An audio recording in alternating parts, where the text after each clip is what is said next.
All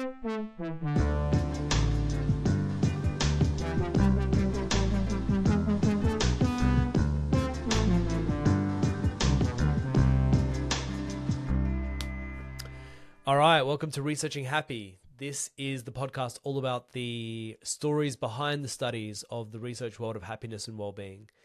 And my name's Dr. Matthew Iciello. I can say that now. My PhD has been conferred, thanks to my supervisors for all the work along the way. And today we have a really special guest, which is Dr. Paul Wong, who I keep calling your favorite researcher's favorite researcher. You hear that idea with bands. I don't know if you've heard it before. Like, who's your favorite band's favorite band? Like the most influential people that influenced all these other bands, and you probably never even heard of them. I kind of feel like Paul Wong is one of those people for the wellbeing space. So I've got a quick bio about him. Although actually, I should say lots of people have heard of Paul Wong. The bio. Paul Wong is Professor Emeritus at Trent University and Trinity Western University.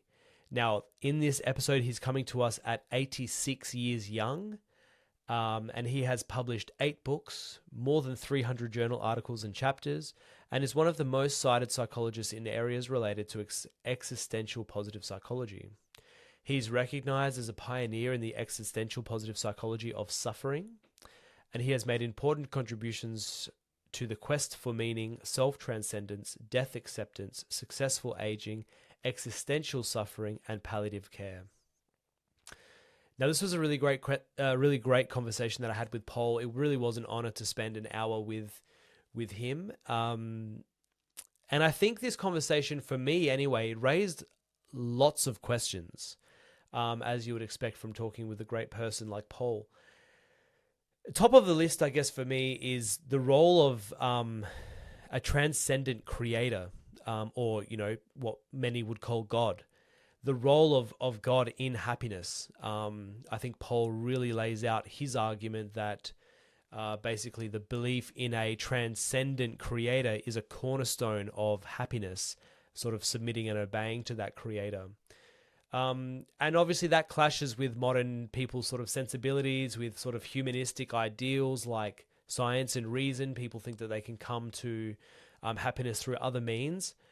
This is not really something that I know a lot about. So if anyone has any suggestions for future guests who might be able to speak with more authority on any of these topics than me, I'd be really, really keen to know. Obviously, as you'll hear, I have lots of sympathy for Paul's position, but I can recognize that it wouldn't necessarily be easily palatable, I guess, to most people sort of in the very secular West. So yeah, as the podcast goes, I'm really always super keen for feedback. Especially now, I feel like I'm sort of wading into territory that is very new to me. And so I just want to hear people's thoughts. I've put a couple of clips up already of the conversation with Paul, and that definitely got a bit of traction online with lots of comments and people's ideas. Because as you'll hear, Paul sort of talks about this idea of these cornerstones of positive psychology that the field of positive psychology never really recognized. He goes pretty hard, which is really exciting. And so yeah, like I say, you can support the show on a website called Locals. The link is in the bio, or you can really help us out by just sharing this episode with one other person. That's kind of the way I want to do it. You can find us on LinkedIn and Twitter mostly. Subscribe on Spotify or on Apple Podcasts, and leave us a rating as well. There's lots of ways that you can sort of help out. But without further ado, I welcome Dr. Paul Wong to Researching Happy. One quick note, I guess, is that I'll just quickly add, Paul has a pretty thick accent. And so I don't know how it will go with an audio-only version of the podcast. You might have to really concentrate. But I didn't find any issues talking to Paul when you could sort of see each other. So I'd recommend going to YouTube and listening to this one. While you're there, you can subscribe to the YouTube channel as well, which I probably forgot to mention before. Okay, so we are extremely honored to have the legend Professor Paul Wong on Researching Happy today. Thank you so much for joining us, Paul. It's my pleasure to talk to you. Such a happy, handsome young man. Thank you. Um, so, just to begin with, we were just talking that I've just come back from Canada. That's obviously where you are. I didn't get too long to spend there, which was a shame, but I had to come home and got two little kids that I missed. But I was saying that at the conference, your name came up very commonly. And I think when I mentioned to people that we would be talking, they were saying, oh, finally, yeah, Paul Wong, he's a legend. I love him. I heard that kind of attitude so much. So yeah, I sort of spoke about this idea of your favorite well-being researcher's favorite well-being researcher. For example, I think Tim Lomas always says, he always references you and your work. I'm glad to hear that. Yeah. Great. So it would be great just to hear a little bit about yourself, Yeah. Paul. Where did you grow up, and Yeah. how have you come to be where you are? Yeah. So that's it. Thank you for asking me because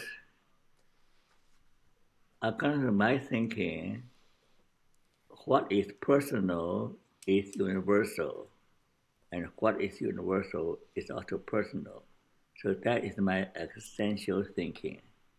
So Okay. therefore, my personal history shaped my understanding and my view about life as a whole, Mm-hmm. human nature, so about the big picture.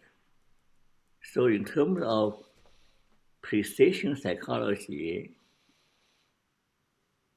so you understand that if psychology of well-being is really global, it should be applicable to individuals Yeah. and also applicable to unique cultures. So Mm-hmm. I was a war baby. When I was born, Japan invaded China and committed the Nanking massacre, where hundreds of thousands of innocent people were brutally murdered. So I visited the museum of Nanking massacre. That further reinforced the impression on me about the human potential for violence, Mm. brutality. That's not only. I mean, Japan is a peace-loving people. That can happen to any nation when Yeah. the dictator in charge get people into war, like Putin invading Ukraine, and China's President Xi want to invade Taiwan. That history repeats itself. So the prospect of human beings self-destruct with Yeah. not with nuclear power. It's a it's a it's a terrifying prospect. So I was not only a war baby, uh, but also a witness Japanese occupation, Mm-hmm. civil war, and the discrimination as a refugee. So I said, oh my God, where are this world is a dangerous place. Mm-hmm. And from my experience, I say it really bothers me when a positive psychologist say the world is a safe and sweet place. I don't know where they come Mm. from. Maybe they are privileged. They live a sheltered, privileged life. Some S- white people have that. Okay, uh, Yeah. So your early childhood experiences not only meant that. childhood, yeah, not only childhood, but my young people, a teenager, as an Okay. adult. So all I see is is the ugly side, the dark valley of society, the The ugly dark valley. side of human nature.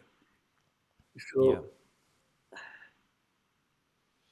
So, so therefore, as a young man who want to be, as a child, my aspiration was to be like Confucius. When Okay. as a teacher, teach people how to be kind, how to be peace loving. So as a Confucius follower, I say, what can I do to reduce human suffering? So my positive psychology begin with the assumption that if we don't learn how to get along with each other, eventually we kill each other. There'll be no happiness, no nothing. But Yeah. eventually we kill each other. Eventually we self-destruct.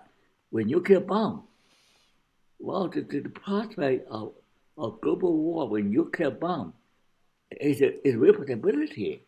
With Putin threatening to use nuclear bomb, so we're living in a scary world. No wonder more and more young people are anxious and want to commit suicide. So I take onto myself my mission how to teach people to realize that if we don't change, we will end up destroying this beautiful world, destroying the ecology, destroying this planet Earth, destroying each other, destroying relationship, destroying the Russian firing missiles into civilian, and nobody is safe eventually. So that's why I say something that's offensive to many people. I say that if there's no fear of God, if there's no regard for the sanctity, the value of human life, if there is no fear of obeying, respecting the boundary that we are mortals, we are creatures, if there's no willingness to admit, no humility to admit that as creatures we need to obey the command not to eat the forbidden fruit. That is still true today because the forbidden fruit says we should not try to pretend to be God. When we play God, we cannot handle that. We're the mortals with finite understanding, with finite intellect. We cannot handle all the power that God had. But God has wisdom. He's the creator. He knows what we are made of. So if we don't respect the forbidden fruit, we end up suffering from guilt, shame, and fear. The ancient negative emotions are the basis of all our negative feelings. Guilt, shame, and fear. These three are ancient. So they cannot be ancient feeling, emotions that are in our DNA. So that's why the bad is always stronger than the good. Because that's in our DNA, okay? And so that's why my first emphasis in my psychology is that we have to realize that we are mortals, we're creatures. That the creator, you can call that Tao, the way you can call him by any name, but it's still that created, that is the mystery. They created the galaxy, the billions of galaxies, all in order. So in all the top scientists believe there's a God. So we don't recognize God, but I fear God. Now they people talk about I use just a feeling. They always mention one aspect and another. The other part of all is fear, reverence, is a feeling of horror. It's not just vastness, but but the scary feeling that we're in front of the mystery, the wonders and mysteries of the universe. That God is so great, His creation is so magnificent that we have to worship. So it's not just joy, but a sense of fear, a sense of reverence, a sense of worship.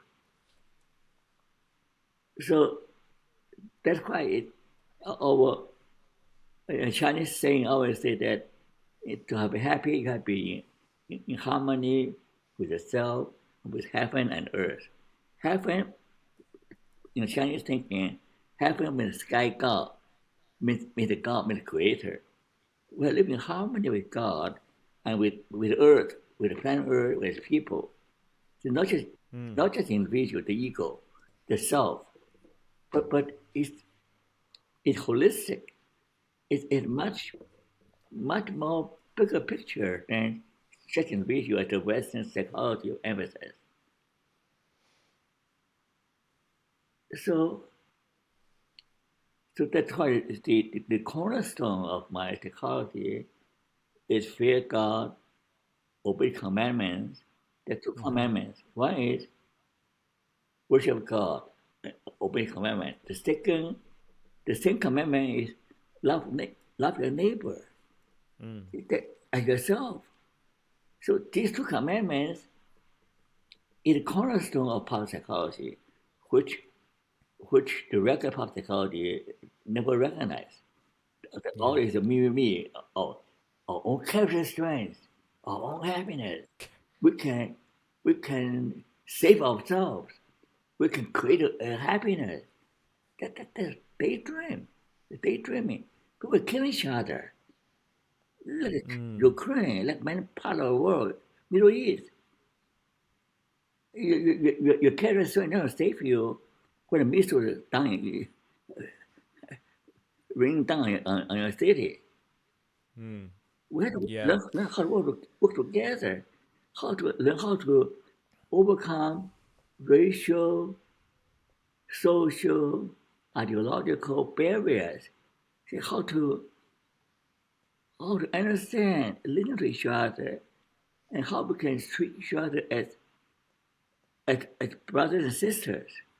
And well, if we don't learn how to get along with other people, always to promote yourself. I'm the top guy. I'm the king on the hill. I'm the best. The rankism, it's killing our people relationship. Every competing with each other, how to take advantage of other people in order to advance your own interest. Nobody trusts anybody. Everybody play games. So how can we relate to people? How our relationship is good, but we don't know how to learn how. We don't know how to relate to each other. In order to relate to each other, we have to recognize each other as brothers and sisters, all created by the same creator. We're genetically, we are 95% alike. We're more common than different. Yeah, absolutely. So that's why my foundation is based on fear God and love your neighbor. That's the cornerstone. Yeah. So can I ask then? I'd like to go back a little bit and hear sort of where you went from when after you left China. But what I just wonder, the cornerstone of your psychology, as you're saying, is the two commandments that obviously are straight from Christianity. How does that apply? I mean, firstly, do you see that coming from other philosophies and traditions? And secondly, how does that work? For a secular audience or for a secular world? Okay. See, I grew up in China. I was immersed in the Chinese philosophy, Taoism, Buddhism, and Confucianism. So I know, I know the Eastern tradition. Okay, so my theory of fear God, that applies to not just the Muslim and the Muslim Jews and Christians, but also apply to Eastern religion. They all recognize the importance of honoring God. Okay, in China folk religion, they offer sacrifices and honor God. So that sense of worshiping and honoring God is everywhere, every religion, Yep. even tribal religion. Okay, bring sacrifices to please the great God. They might call that Yep. the Great Spirit, whatever they call it. But call no name. That in our gene, a sense of worship and fear. Okay? Generally, the the golden rule of golden rule is universal. All religion endorse the golden rule. Yep. The golden rule means treating your neighbor as yourself. Love your neighbor as yourself. Don't do to other people the thing you're doing other people do to you. That's universal. So these two moral laws of love and fear God. The fear God is preventing us from doing bad things. And love your neighbor is always compassion. Compassion, kindness, love. That's the heart and soul of religion, of all religion. You know, in terms of second spirituality, it's the same thing. Second spirituality recognizes the importance of love and compassion. Yep. Also recognize the need to relate to something greater than yourself. Okay. You think that you're the measure of all things. That can travel. That's a random thing can travel. We are not the measure of all things. We are all limits. Our intellect is finite. We do not know what to do with robot, age or AI. They even control their own creation and to Yeah. play God. Your data is all God. Eventually, the data can so creative, can destroy us. They know how to do about it now, okay? So that's why it's the need to see, that's why if there is a command say that don't do anything that is not agree with the moral natural law, the moral law. Do anything that God does not approve. So that will stop people from doing very bad things. Without that law, when I have power, I have power now. I can destroy, invade any country. I can hack into any computer and do anything I want. That's why Nietzsche said that without God, everything is possible. That's why he's scared. I say, well, if anything possible, then we self-destruct. Yeah. We cannot have our power. We're not capable of having power. Power corrupt. Actual power corrupt absolutely. Yeah. We never learned this lesson. We learn to humble ourselves, say, there is Almighty God who can see through us. There's no hypocrisy. You pretend to be a nice guy, but God sees through us. You go play a movie on our private life. It'll be horror show. You'll be double XXX. You'll be trying to high. This is a movie. You go shoot a movie about everybody. Yeah. And those politics, they call leaders, probably find corner to hide.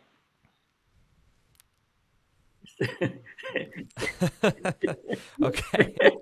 Okay. So that's a very good introduction so far, Paul. Thank you very much. So then you were able to, I don't know, was it like, would you say it was escape China, or you were able to migrate from China? So I migrate to Hong Kong Okay. to escape the civil war, okay? Because the communists, they kill rich people. They will kill rich people. If my uncle, this guy as a farmer, he'll be killed because he's doing business with America. By doing business with America, you can be killed. Or being rich, a landlord, you can be killed. The communists killing millions of people. So we take that Hong Kong, but then in Hong Kong, we're not on that. We don't speak Cantonese. So we're bullied by people, by locals. So I have to learn Kung Fu to defend myself. Really? So this is hostile world. I really turn my fist every day by knocking on walls until nobody can dare to take me on anymore. Nobody can. Seriously? Until nobody can bully me anymore because I'm small, but I'm able to beat people much taller than I am. For survival, I have to defend myself, defend my younger brothers and my sister. So in Canada, I came as a student, but my English I speak with accent. Okay, again, got discriminated. Okay, and my teacher will say, did you plagiarize other things? No Chinese can write so well. Really? I can speak clearly with accent, but I can write well. Yeah. They say, oh, you must plagiarize. No Chinese can write so well. Whoa. What year was that, Paul? Uh, What year was that? oh, that was in early 60s. Oh, wow. In the That's 60s. very early. Yeah. Yeah. But I'm just saying that from my experience, anywhere I go, I face discrimination. Even in psychology, I'm discriminated most of the time too, until recently people became more open. So I think that Bill Compton is the only psychologist whose textbook devoted a whole section on my psychology of suffering. All other textbooks, suffering is a taboo word. It's a taboo word. But you realize that suffering is inescapable. Yeah. It's part of us. Our civil war within us, our greed, our selfishness, they're all, they're all sources of suffering. So unless you know how to manage, transcend, transform suffering, then there's no perma, there's no flourishing. You cannot achieve perma without knowing how to manage, how to overcome all the suffering from within and Yeah. without. So that's the truth as I see it. Yeah. No, look, and I think, as you say, it's almost so obvious that it must be true. And I think when it's pointed out to you, then a lot of the early positive psychology work, like you say, it becomes, what's the word? Superficial. It's yeah, yeah, exactly. And so your work, you trained then as a clinical psychologist. Yeah. I'm trained as an animal psychologist. And Oh, in those days, I'm an animal, animal psychologist. Learning theory is the basis for clinical work. Behavioral analysis, possible reinforcement, negative reinforcement. So I really? started out my clinical work initially is behaviorally based, later on cognitive, and finally existential and spiritual. Because I Yeah. discovered that human being out of the soul, the spiritual dimension is an important dimension for mental health. Even World Health Organization recognize the four dimensions: the spiritual, social, biological, and psychological. Okay. And so I'm wondering what came first, your existential theories and models, The last, or last? yeah, that's Okay. when you get old, you know, when when you get old, when you get to my age, I'm 86, okay. Wow. When when you get my age, you'll be like most old people. They become more existential or more spiritual. Okay. I'm predicting now. I'm predicting Okay. Cool. that you'll join me. You'll join me very soon. I'm watching you. I'm waiting for you. Yeah. Cool. And so, well, I'm wondering, like I see that you have a real connection to Viktor Frankl's work.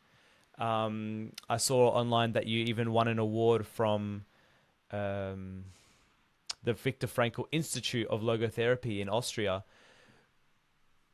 How does the Frankel work? Because that's obviously, I think Yeah, people are very familiar with Frankel. Frankel is my model. Yeah. So my work is based on is an extension of his work. So Okay. in October, I'll be giving a keynote in logotherapy, International Logotherapy Conference, talk about my recent advances of Frankel's work and how Okay. I build bridges to for more people in parapsychology and can understand logotherapy as the foundation because Frankel called his therapy a spiritual therapy. So logotherapy is spiritual therapy, and his concept of self-transcendent and meaning that has not received much attention from the positive psychology people. Yeah. But to me, my whole psychology can be summed up in one word: self-transcendence. Okay. Transcend our selfishness, but that was destroying us. Transcend our fears and anxiety that paralyze us. Transcend our prejudice and our greed, our hatred, our distrust of other people because we are destroying each other. So to me, self-transcendence is how we find liberation, how Hmm. we find room in our space in our life to embrace other people. Yeah. Wow. Okay. That's really nice. And so what are the sort of the key methods then that you recommend for self transcendence? Can I ask such a simple question? Also, transcendence is very simple. Frankel said transcendence means that we need to have reorientation away from ourselves towards Hmm. other people and towards God. Okay? The God is the ultimate meaning. That is, we cannot see, we cannot, it's invisible, we cannot touch, but the out, the supra meaning, the supra meaning, the super. So Frankel says that you want to live a meaningful life, you have to transcend your egotistic obsession, your absorption, your your fear, your greed, your anger, your jealousy, your all the stuff, your insecurity. You in order to be happy, live happy life, you have to rise above all the things that trouble you. Yeah. Will I be number one? Will I be pretty and rich? Will I be successful? Frank would say, you get to rise above all the petty, egotistic concern, insecurity. How to transcend that? By in a Christian theology, yeah, surrendering itself to a higher Mm. power. Or Frankel would say, trust pursue the ultimate meaning, pursuing God. And the vertical is not pursuing God, but seek to serve other people, serve community. Adler talk about the social interest. Adler is a friend of Frankel. Adler. Interest. So interest means community. You should get out of yourself, dedicate yourself to community interest, to glorifying God. That is the basis of meaningful life. Not me start with me. There's a dead end. There's a dead end. You got to get out your damn self business. Sorry for swearing. That's great. You got to get out of your damned self ego. That's why Christians' ideal is that the self be crucified. The Buddha something with no self. It's the same idea. The trouble is big I am. Big I am. Here comes the king. Look, he walked like a king. Here comes power. Yeah. But the king had no clothes. Yeah. With God, when God showed a movie about his life, he had nowhere to hide. Yeah. Okay. And so, was Frankel a religious man? Was he a Christian? He was very religious. Really? He was Jewish originally. Then he married. Oh, of course. Then he married a Catholic. He just became, okay. He could combine Judaism with Catholic belief. So after he married a Catholic, he's thinking more and more like a Christian. Really? There you go. See, again, that's something that I feel like that's whenever you hear Frankel, that's completely missed out, that aspect of his life. Yeah, because people, parts a lot of talk meaning, they didn't talk about abstract concepts like coherence and purpose, significance. They're all abstract concept. Frankel talk about the process.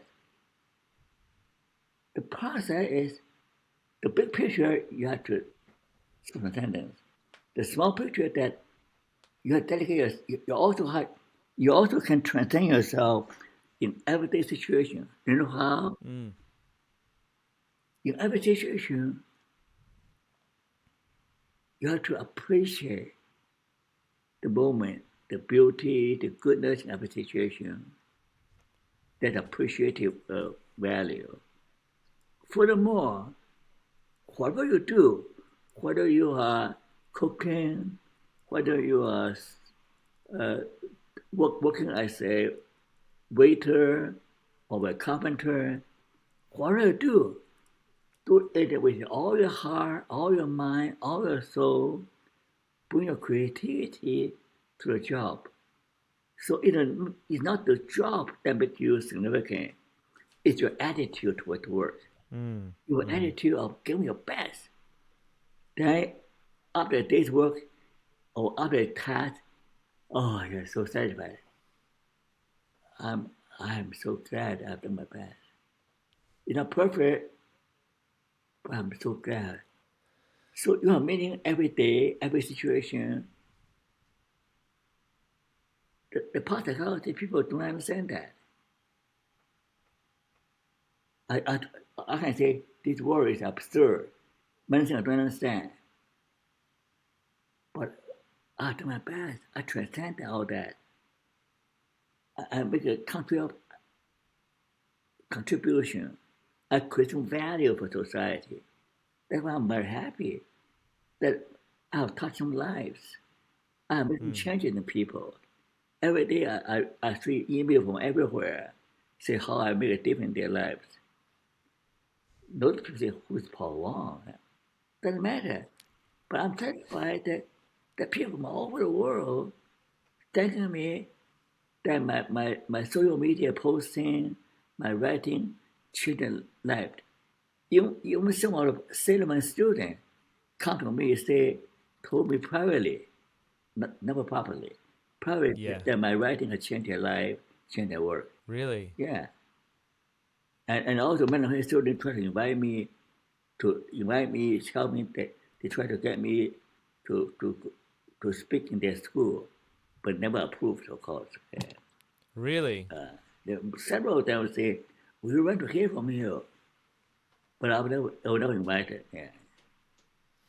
Yeah, I hear of that Last a little year, bit too often. why are you not invited in IPPA? They can ask me, ask them. Many people normally, but never get invited. They see me as a threat. It's very disappointing to hear. You would hope that the leaders in this type of work would be better than that. Yeah. But it sounds like they're often not. No. They'll say, oh, they welcome everybody. But in practice, I'm never going. Many people ask me, how did they nominate me? But at the end, So, yeah. Yeah. No, sorry, please. Yeah, but at the end, the invitation will never come. Yeah. So that's interesting, but that doesn't matter. I'm happy. I'm an old man. What do I care?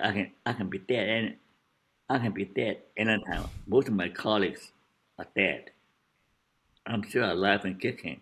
So that's why I say I better make the best use of my time Yeah, to share that's great. to share my message. That's why I really appreciate you to give me the opportunity. Actually, you are the first Australian to interview me. Oh, really? Yeah. After Cool. got a name, I'll speak 3 times already. Yeah. Okay, great. Oh, that's good. You're the youngest one. You're so young. Yeah, well, that's yeah. You're like a baby. To me, you look a baby. Yeah. Yeah, well, I've got a 9-month-old baby at home. I wonder what you would think of that. You know, we don't look the same, hopefully.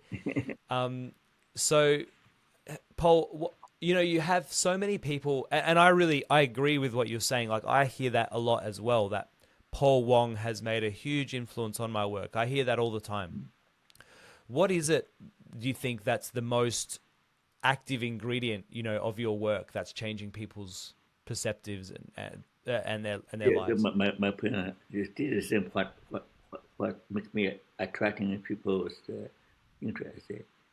You with my clients, they complain of this, complain of that. Guess what I tell them? I say, congratulations, welcome to the human club. Yeah. Okay, that's nice. The second thing I say, second congratulations. Congratulations that you have been given such wonderful opportunity to be stronger and better. You know, those other people, they don't suffer. I feel sorry for them because they live a shallow life, live a shallow, superficial life. And disillusion, emptiness. But now, you have the opportunity to search for a better life, a better way to live. Congratulations. You come from the right person. So I tell people, you know what? I said, look at me. I've suffered everything you can think of. You can think about what I've gone through it. Look at me, I'm still standing strong. Because all the suffering makes me strong. I say, my strength comes from my weakness. If I don't feel weak and need help, I will not become strong. So if you feel weak, good news. That's the basic of strength. You're sad, oh, my poor fellow is sad. No, I say, congratulations. Sadness, true happiness comes from sadness. If you don't feel sad, you never know what happiness is. Only when you experience sadness, sorrow, then you know what true joy is. Oh, I'm worried. I'm worried about my future. I'm not confident. Then I also say, congratulations. You need that. You need to worry. Yeah. You better be worried. Because you're limited. You're limited in many ways. You're your weaknesses. That's why you need to humble yourself. seeking God to help you, seeking other people to help you. More importantly, ask God help to improve yourself every day. Because you can to improve yourself a little bit. The self-discipline of investing in yourself, the self-discipline of improving yourself every day, not for no feel like. You will just spend 5 minutes, 10 minutes. You'll be amazing. Not only improve yourself, have some kind of goal to be a better person, to be a better student, a better researcher, a better human being. To set an idealistic goal that transcends yourself. I work on that every day. I guarantee you success. I guarantee you probably God. You follow it. It looks so simplistic. Yeah. But if you so transcend your selfishness, if you want to honor God and serve other people as your goal, and improve yourself every day towards that end, treating people not as a mean, but as an end. Treating people as a value rather than an instrument to be used. That will change your world. People Treat people, that's nice. people, not instrument. The Buddha's idea about I Tao, IT. I Tao means treating people as God, as someone worthy to be honest, worthy of dignity and honesty. Treating people as God, right? Not an instrument. You practice basic spiritual truth. You'll be much better in your life. So my therapy always work. The no trick thing. Yeah. I say, look at me. Whatever I've gone through, I've gone through 10 times. I can prove to you. Whatever problem you have, I tell you exactly what it's like. I've suffered all kinds of things. Why? Because I'm old. I'm also unlucky, unfortunately.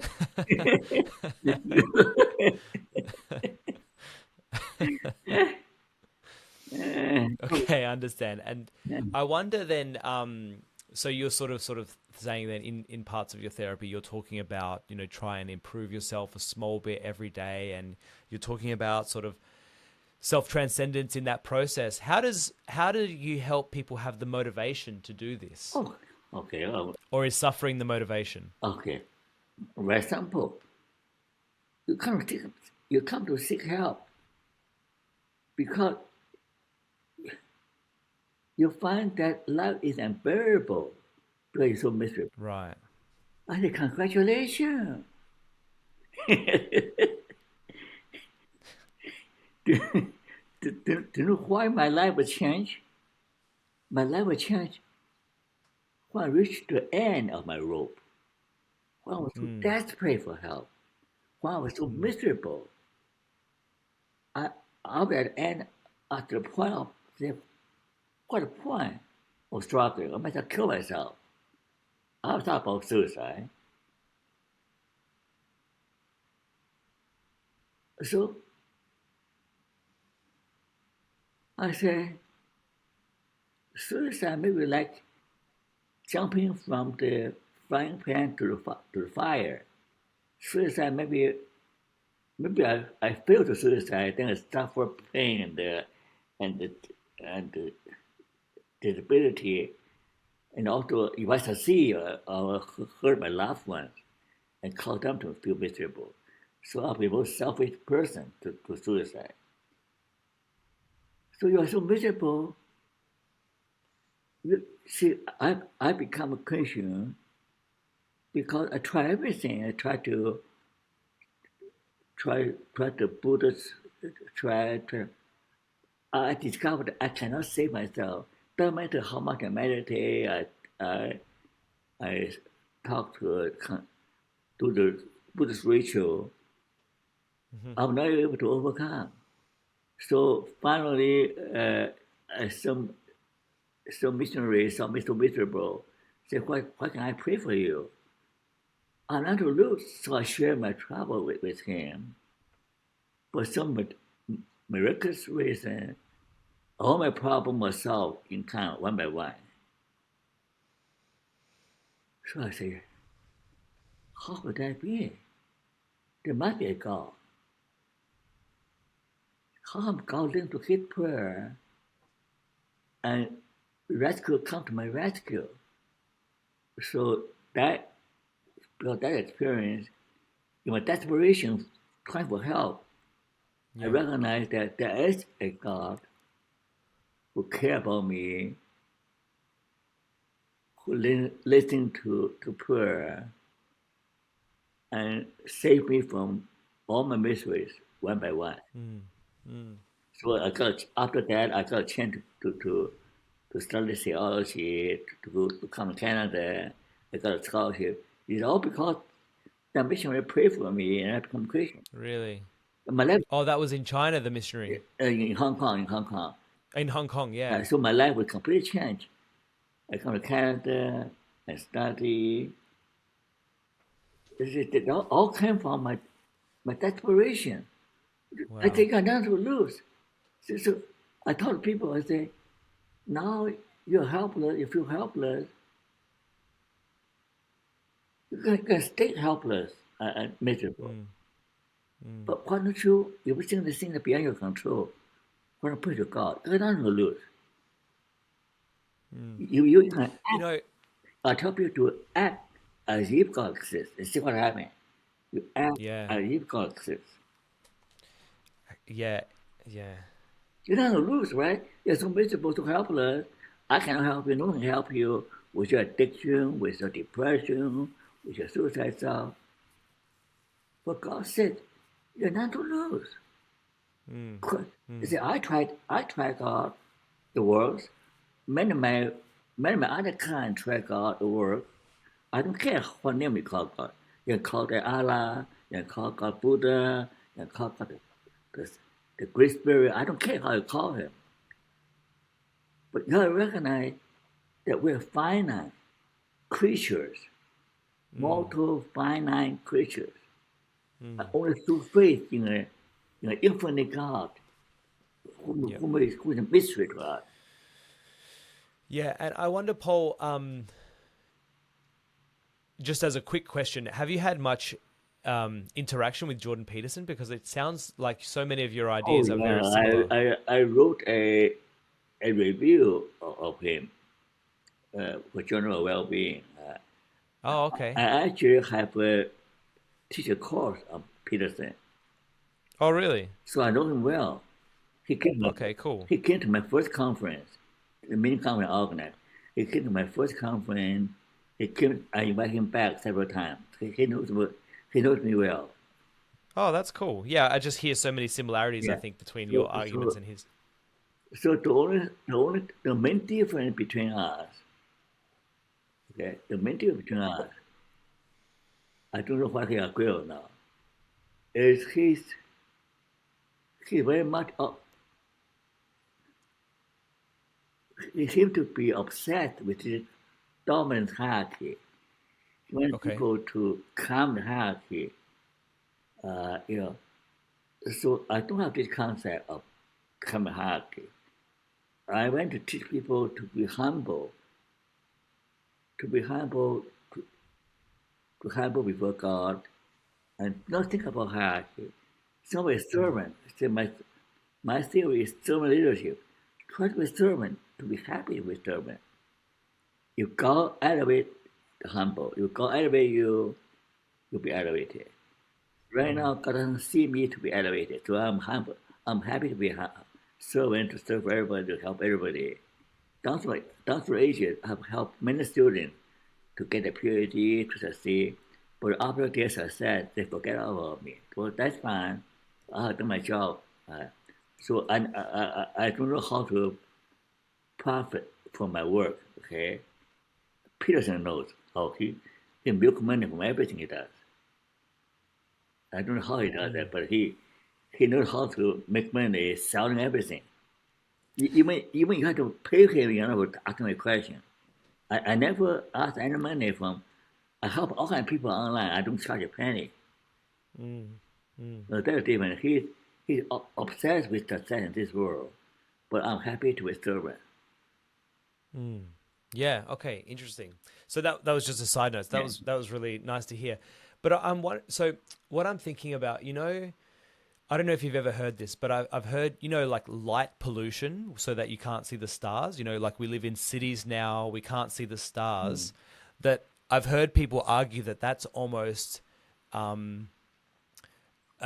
made us lose a sense of awe and a sense of transcendence, because people of many generations used to look at the stars and wonder, what does this mean? And we don't have that anymore. Okay. Good news. Look at good news. That's a wake-up call. Yeah. A wake-up call. Look, what have we done to this beautiful planet? What have we done to the beautiful sky? Oh, God forgive us. Let's change our ways. Let's cut down pollution. Let's take care of ecology. It's a wake-up call, my friend. Yeah. So make me closer to God. God, please forgive us for ruining your beautiful planet. Okay, and so, sorry, I was going to say, I want to use that as an analogy in a way of, say yourself, you're in Hong Kong, you're suffering, and because of that suffering, you are motivated to transcend, to find some solution. Yeah. But I wonder whether, like young people today, they have lots of distractions from their suffering. Or not even young people, just anyone. We can find 1 million distractions for our suffering. A little bit like, so in a way we can't see the stars because we've clouded transcendence. Oh, okay. So I guess my question is, sorry, this is a long way around. I'm thinking about, say, my grandparents. They had a very similar early life circumstance to you. They left war-torn Italy and came to Australia, and we've been able to learn their mentality. But my worry is that my children, who haven't had that suffering, obviously I haven't really suffered either, but my children at least won't have even observed that suffering or heard the stories of that suffering. So how can they bring that? How can we bring that mentality to my children? Say. Okay, this is how I say. I say, I'm not trying to scare you,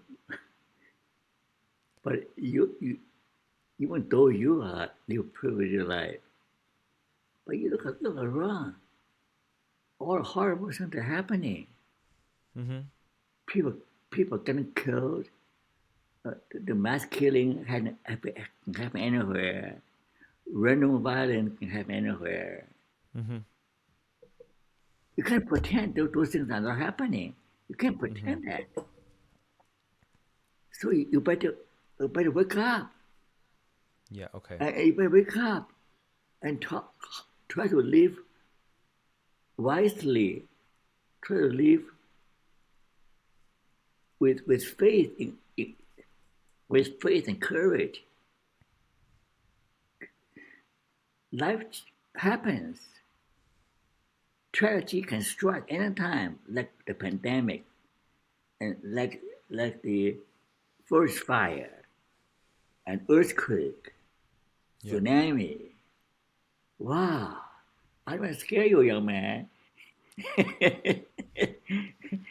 I don't want to scare you. I wrote a paper. Is that the best part of life is a deep life. Don't be satisfied with the shallow, superficial life, with all the distraction, with all the noise, with all the food, enjoyment, and excitement. Those things cannot fill the deep void in your heart. It doesn't matter what to do. All the material things all the excitement cannot fill the void in your heart.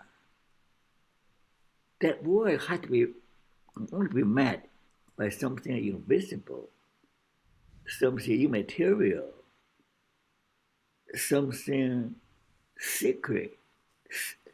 How to pronounce that word? Secret? It's Sacred, yeah. sacred. Something substance, transcendental, like faith, hope, and love. So that's why I say the best part of life for you, young man, is a deep life. You have deep meaning, you don't shallow, you don't eat distraction. Frankel said it very well. Hey, you have deep meaning, you don't need distractions. You have deep meaning,